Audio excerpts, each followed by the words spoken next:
All right. Welcome back. This is a part 3 video here on how to solve quadratic equations. In this video, we're going to talk about completing the square, and we're also going to talk about the quadratic formula. We've already talked about factoring. So again, if you're looking for help with factoring, look back for the part 1 video, or square roots, solving using square roots, sort of basic algebra and square roots. You can look back at part 2. But completing the square is a great method for algebraically solving a quadratic equation. I'll quickly show you, though, that it can be sort of shortcutted because completing the square is a very sort of algorithmic method. You do the same things every single time. So the first thing we're going to do with completing the square is realize that we really only care about the first two terms here. I'm going to get rid of that 14, right, by moving it to the other side. If we're adding 14, we're going to subtract 14 over to the other side. Because what I really want to do is I want to form a perfect square for a problem here. Right? And the perfect square is going to be formed by remembering that when we square a binomial, right, an x plus or minus something, then that first term gets squared, right, which is our x squared. The first term times the second term times 2. If you think about foiling it out, your outside and inside terms are always the same. So x times whatever this blank is going to be times 2 is going to be my 8x. And then that blank squared would need to fill in a spot back up here. So that's why we say we're completing. We're going to fill in the blanks here. We're going to complete a perfect square binomial.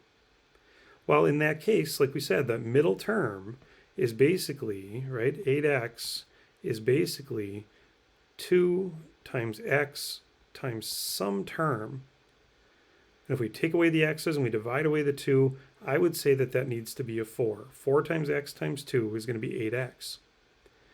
And in which case, 4 squared would have needed to be up here.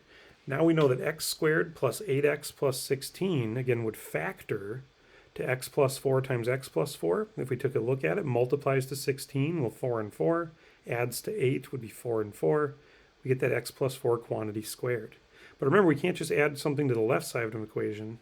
We need to add to the right as well. Same reason we moved that minus 14 over. We got to add 16 to both sides. So on the right side, we're now equal to 2. And now, since we know how to solve by square roots, notice we only have one variable.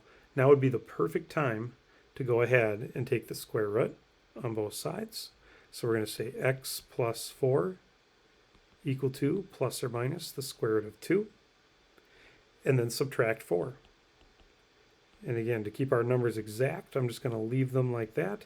You could always find negative 4 plus root 2 and negative 4 minus root 2 and get your two separate decimal answers. But again, there are my two exact value answers. So again, it's very algorithmic, the same thing you do every time. We're going to leave that blank. We're going to move any constant term over to the right side, or if there were a coefficient for x squared out here, right, we're going to move that over to the right side.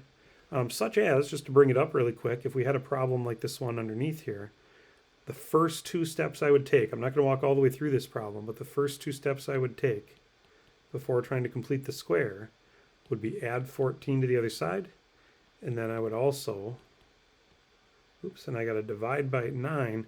Got to remember, I'm going to divide all three parts by 9. So 12 divided by 9 would have been a 4/3, right, equal to, again, 14 over 9, dividing all three terms by 9. Okay? And in fact, let's just do it really quickly. Just trust me on this one. I'm going to have to follow quick. If I divided the middle by 2, that's going to be a negative 2/3. If I add that 4/9 then, right, 2/3 squared to both sides, and if I add those together, that's 18 over 9, or that's just a 2. I'm going to take the square root.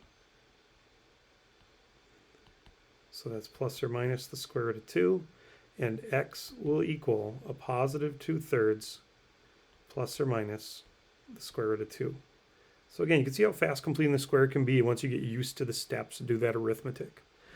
Now, the reason I say that completing the square is not used very often, however, is because if we just follow those steps, that's really how we justify the quadratic formula.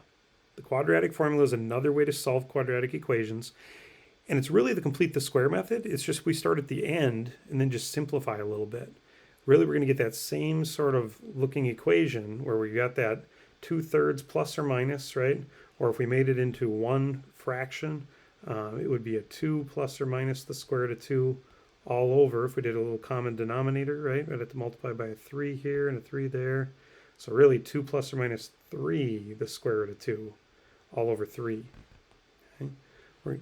Well, the quadratic formula says that same thing. Quadratic formula basically says if we're working with x, our answer is going to be, if we think about these coefficients as a, b, and c, we're going to be negative b plus or minus the square root of b squared minus 4ac, right, all over 2a.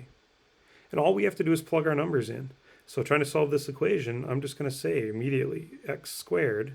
Oh, and it looks like maybe I've got some stuff pre-programmed if I'm lucky.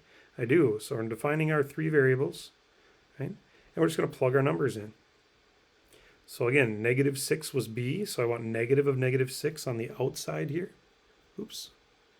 Let's get rid of that here. Negative of negative 6 on the outside. Then we've got negative 6 squared, right? Going inside here. B squared minus 4 times a being 9, c being negative 35, all over 2 times 9, 2 times a. And with a little more simplifying to do, again, we can negative of 6 is 6.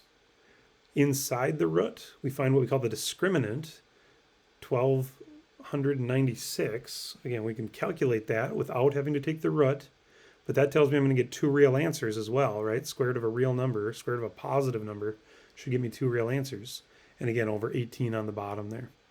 To do a little bit of simplifying, well, nicely, square root of 1296 actually comes out to 36, which means I can actually add 6 plus 36 over 18 and 6 minus 36 over 18 for two final answers of 7/3 and negative 5/3.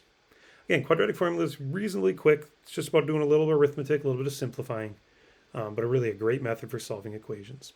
So I hope that helps you again with completing the square. Definitely get to know that quadratic formula. It's very helpful, very fast when we have to use it. Great for problems where either factoring isn't easy or solving by square roots isn't a possibility. Again, quadratic formula is a little bit faster typically than completing the square. If you have any questions on those two methods, talk to your teacher. Otherwise, have a great day.